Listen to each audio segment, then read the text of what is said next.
and welcome to the Ellen Made Book Club.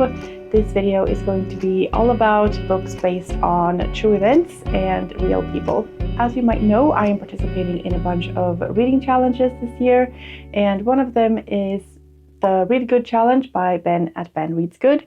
And the prompt for the month of July is True Lie, to read books based on true events and real people. This video might be coming out a little bit late for that, but I know that not everyone does the challenge in order. I know I don't. And you can read books based on true events and real people anytime. So I just wanted to make a video sort of collecting all of the books that I have read and can recommend, and also the books that I have on my TBR that I am interested to read, not least because they are based on real people and true events. I will also include a few nonfiction books, specifically memoirs and biographies that I have enjoyed within the last year or so. I don't read a lot of memoirs and biographies, but I have read a few that I really enjoyed. So let's start with those, and then we can get into the fiction, which I think is much more interesting. I think I have 4 memoirs that I wanted to mention. So the first one I will recommend is We Will Be Jaguars by Nemonte and Nenquimo, which is written and translated by her partner Mitch Anderson. And this is a memoir by an indigenous woman in Ecuador, and it's about her fight against the big oil companies in the Amazon. It is a very insightful and inspiring memoir, and it's very interested in the climate and sort of social justice and the history of missionaries and things like that in South America. I would definitely recommend that memoir. In the same vein, I would also recommend Unbowed by Wangari Mathai, who was a climate activist in Kenya who was awarded the Nobel Peace Prize for her efforts with the Green Belt movement. And she was also active in other social issues, but mainly they planted trees and lots of trees. And this memoir covers her entire life, and it also gives some background on colonization and the effects of that, and also the effects of independence in Kenya on the landscape and what they had to do to remedy that, or try to, and succeeded in a lot of ways. And just like We Will Be Jaguars, this memoir is very readable. They both cover difficult and heavy topics, but they both are very inspiring and hopeful, and yeah, I think they're both great. And then I also have a couple of biographies to recommend that are a little bit more lighthearted. The first one is The Feather Detective: Mystery, Mayhem, and the Magnificent Life of Roxy Laybourne by Chris Sweeney. And this is about Roxy Laybourne, who was a scientist in the United States, and she was working with feathers and identifying feathers and creating a whole system for that. And she lived basically through the entire 20th century, and so she experienced a lot during that time. And her expertise was called upon in court cases and in cases where planes crash and things like that. And we just follow her through her life and her career and see how she worked with feathers to, help law enforcement and just make discoveries and solve cases. And yeah, I just thought it was fascinating. And then the other biography is Rebel of the Regency: The Scandalous Saga of Caroline of Brunswick, Britain's Queen Without a Crown. And this is a biography about Caroline, and it's written in quite a humorous way and with a modern touch on it. The language will sometimes be a bit modern with slang phrases, and it will also reference things in modern popular culture, so it gives it a bit more of a lighthearted feel, and it's funny at times, and it's also telling the story about Caroline and who she was married to, and just things that she had to put up with and go through and overcome. If you're looking for something a little bit different, you want to learn something about history but in a fun way, I would recommend this one. So let's get into the fiction books, and while I have my phone out, I want to mention the ones that I have listened to on audiobook before I forget. The first one is Isola by Allegra Goodman. This is historical fiction, but it also has a thriller aspect to it. It almost reads like in two parts. This starts out in France, and we are following a young woman who is born into a noble family, but she loses both her parents before she is of age. And so she is assigned this man, this guardian, who is in charge of her finances.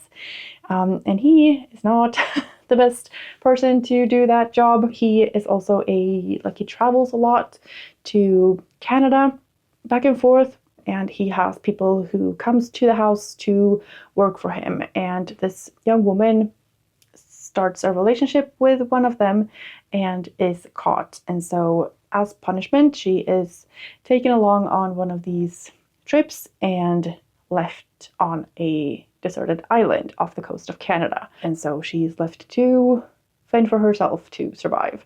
And this is where the thriller aspect of it comes in. It's a very sort of harsh environment to survive.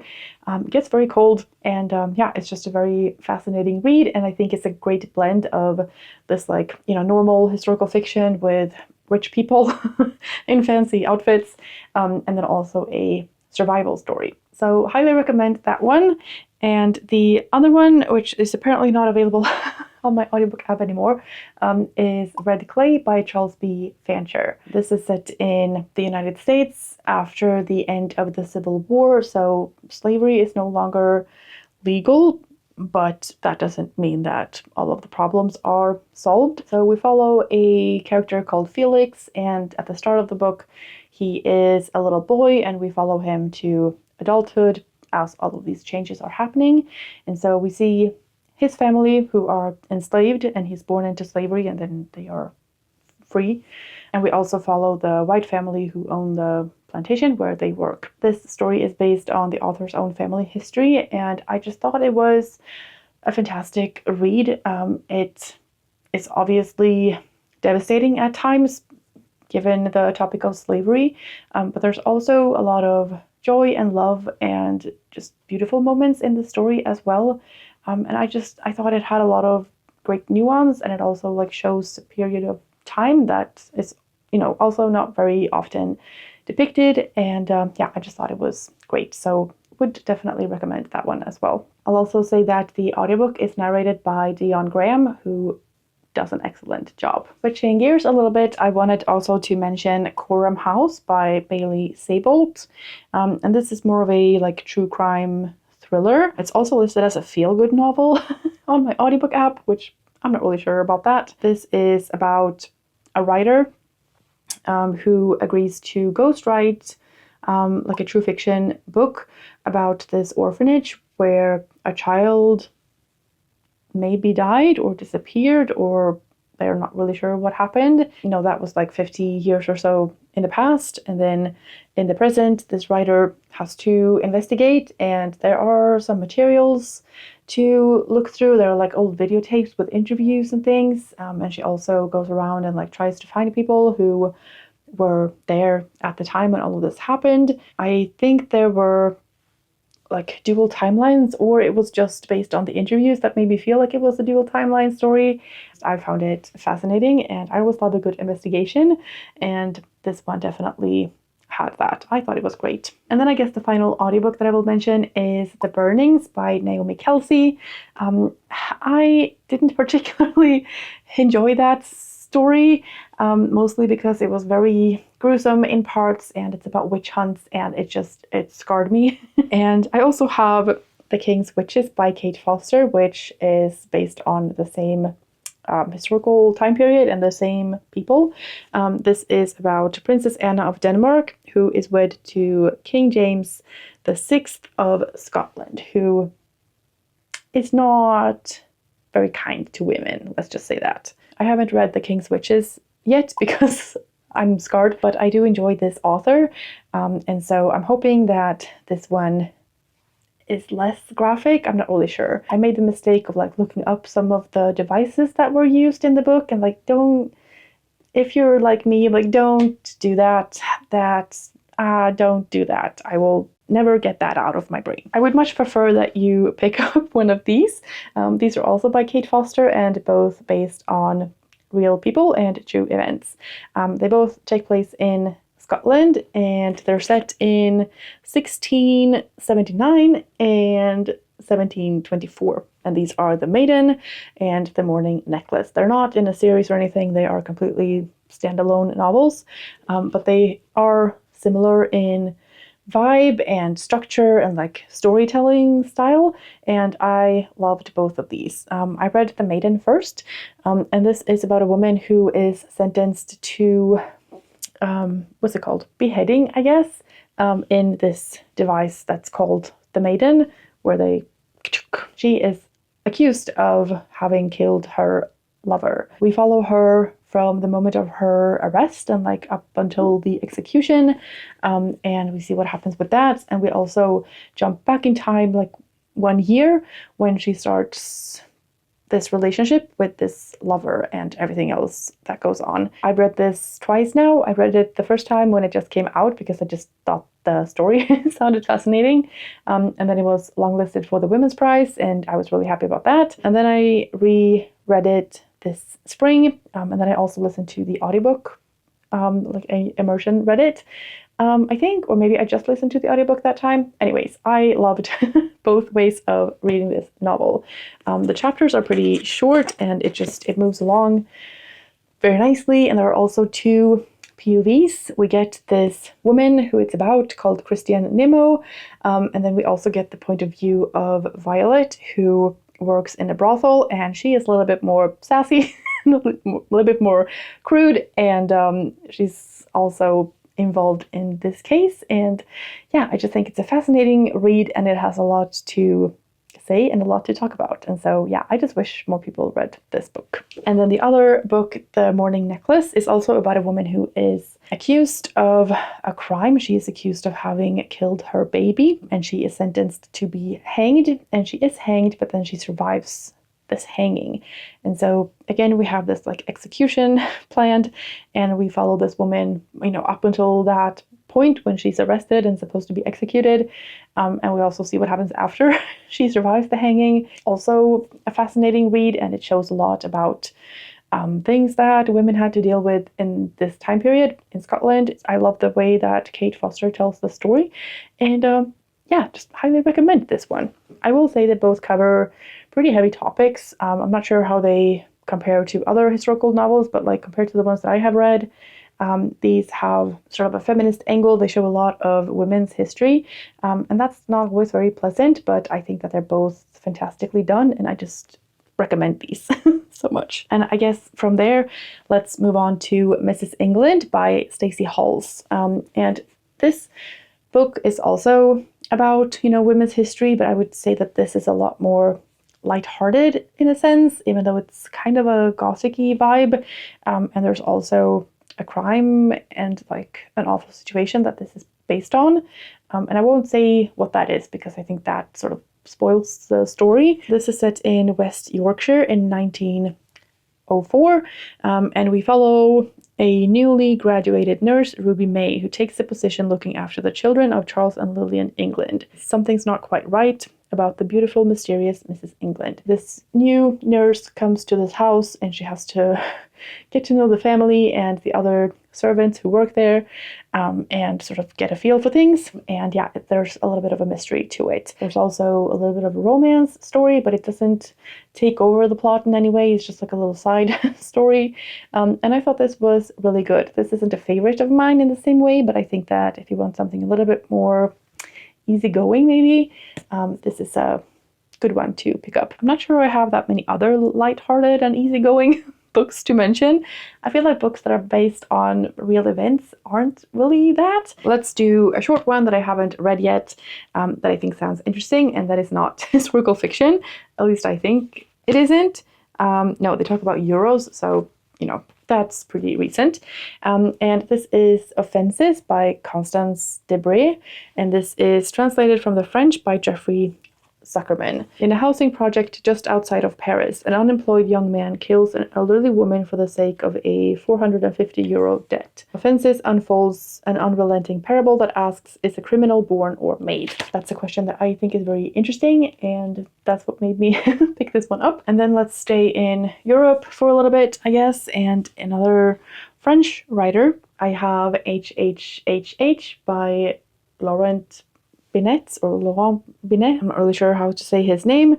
This is translated from the French by Sam Taylor, and this is about Operation Anthropoid, Prague, 1942. Two Czechoslovakian parachutists sent on a daring mission by London to assassinate Reinhard Heydrich, chief of the Nazi secret services. His boss is Heinrich Himmler, but everyone in the SS says Himmler's brain is called Heydrich, which in German spells out HHHH. This comes highly recommended, and I'm really intrigued to read this when I'm in the mood for some, World War II stories. I think this is going to be quite a heavy one, but it also sounds very interesting and very suspenseful. While we're on the Second World War, I feel like that's inevitable in a video like this. Let's also mention The Mare by Angharad Hampshire. I think this book is fantastic. It was one of my top reads in 2024, it must have been. And this has since been shortlisted for the Walter Scott Prize. This novel is also going to be republished. This is what it's going to look like. And so if you see this on the shelves in the store, pick this up if you haven't already. This follows a woman called Hermine, who was a real woman who worked in the concentration camps in Poland mostly, I think, or Germany. She did a lot of horrible things, and then after the war she met this American man and married him, and so they are in the present timeline in this book living in New York, and one day a journalist knocks on the door and says that he is looking for Hermine and he wants some answers, and her husband is very surprised by this. He knows that she was working in some kind of a facility, I think in the prisons in Germany, but he doesn't know her true history, and so he has to deal with this and the truth coming out about his wife. And we also go back in time and follow Hermine from before she's working in these prisons and camps, and how that sort of evolves, and how she is as a young woman to start with, and where she ends up, and then what happens afterward. It's a very timely book. I think it's a very important read right now, because it's very easy to say that you would never, ever, ever do anything bad, basically. And the truth is, we're all susceptible to propaganda and things. And so even though we can learn from history, not all people do. It's a fascinating story. It's very fast paced. I was turning pages like never before. And yeah, I just think it's a fantastic book. So read this if you haven't already. And then the final book that relates to the Second World War that I will mention is The Director by Daniel Kehlmann, and this is translated by Ross Benjamin. The Director tells the story of G.W. Pabst, once one of cinema's greatest directors, tempted back to Nazi Germany by Joseph Goebbels, and the promise of artistic freedom, an act that will quickly become a pact with the devil. It just sounds very intriguing to me. I think the ethical dilemma of that, and the horrors of war combined with the creativity of the movie industry. I'm very curious to find out what this story is. And, it's been shortlisted for the International Booker, and so that is, a mark of a high quality. I'm intrigued by this, and it's based on a real person and real events. Okay, let's move on to something different. Next, I would like to recommend a book that I just read recently in June that is also based on real events, and that is Light Seekers by Femi Kayode. This is a Nigerian author, and the book is set in Nigeria, and it's a thriller. We follow an investigative psychologist called Philip. He is tasked with finding out why a certain situation happened where 3 male students were tortured and burned by a mob in this smaller town. I didn't realize when I was reading the book that it was based on real events, but it is, and that, just made the book more impactful. I thought the story was already intriguing and interesting, even though it's not perfect. I think this is a debut. It's well written and all of that, but as a thriller, I think there were things that sort of came a little bit too easy, but I still enjoyed following along on this investigation. Just as in Quorum House, there's material to look through and people to interview, and I just like that kind of storyline. And there are a lot of things that go into this story, and a lot of interesting characters that are all, dealing with different things. And I just think this book sort of shines a light on a lot of different situations and a lot of different fates, I guess, of people. Very much worth a read, and I look forward to reading the sequel to this one, which is called Gaslight. And then let's jump over to South America.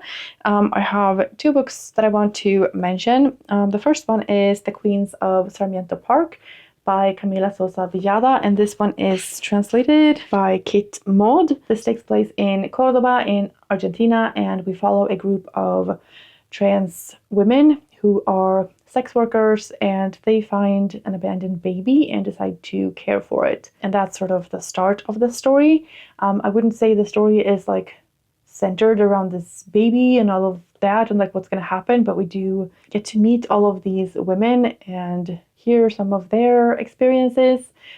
This is a sort of semi-autobiographical novel with some magical realism. So this was not always an easy read, but it was also very sort of heartwarming and funny at times, and just an intriguing read, and one that I would definitely recommend. The other book takes place in Bolivia, if I remember correctly. It's not written by a South American author.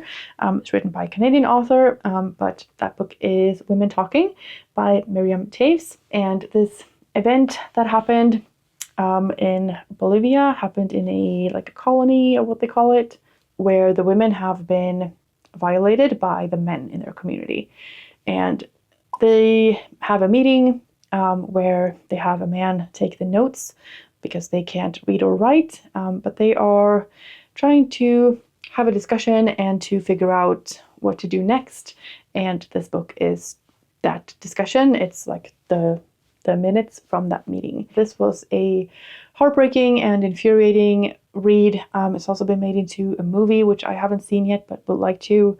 But yeah, it was difficult to read at times, but I also really loved it and would highly recommend it. Be aware that it's not lighthearted in any way, but I do think it was very empowering, and the story itself is intriguing. You want to follow along and see what's going to happen. This was first published in 2018, and the events took place between 2005 and 2009 in a Mennonite community in Bolivia. And then I think I only have 2 books left to mention that are both on my TBR, so I haven't read these yet. The first one is a new release this year, and also deals with women's history, and this time it is in the United States. And this is Women of a Promiscuous Nature by Donna Eberhardt. This is set in North Carolina, and we follow a woman called Ruth, and she is stopped by the local sheriff, who insists that she accompany him to a health clinic. And it says, women like Ruth, young, unmarried, living alone, must undergo testing in order to preserve decency and prevent the spread of sexual disease. So Ruth is taken to and held at the State Industrial Farm Colony for Women. I've never heard about this before, and I'm very intrigued to read about it. Just looking at the chapters, the first one is set in 1931, and the second one or third one is set in 1941. So that seems to be sort of the time period. I'm not sure how far ahead from there it goes, but I'm very intrigued by this one. And then finally, I have a book written by an Australian author that is set in Iceland, that is about a woman called Agnes Magnusdóttir, who is awaiting execution, and this is Burial Rites by Hannah Kent. I've heard nothing but good things about this book, and I'm very intrigued to read it. I've also heard from Bryndis at Bryndis Reads a Lot. Is that the channel name? There's been a couple of changes, and it's been a long time since I mentioned her, said it out loud, so I think that's what it is. Anyways, she is Icelandic and is living in Iceland, and she was sort of blown away by how an author from Australia who has lived in Iceland for a period of time, but still is not from there, could capture the essence of Iceland and the culture and the environment and all of that in such a great way. And so I think that's a great mark of quality as well. just like the International Book Prize. This has Bryndis' stamp of approval. It seems to be set in the early 1800s. There's a public note, and the date on that is the 24th of March, 1828. And I also think that, like, if you have read either of these books, like, the other ones might be of interest to you, since they all deal with women awaiting execution, which is horrible, but they're all really great, I'm assuming. Like, I know these ones are, and I'm assuming this one is as well. So yeah, really looking forward to this one. Please feel free to share your own recommendations of books that are based on real people or true events in the comments, and then we can all, you know, exchange recommendations, or books that you're interested in reading that you know are based on real people or true events. Thank you so much for watching. I hope you're having a fantastic day, and I will see you in the next one.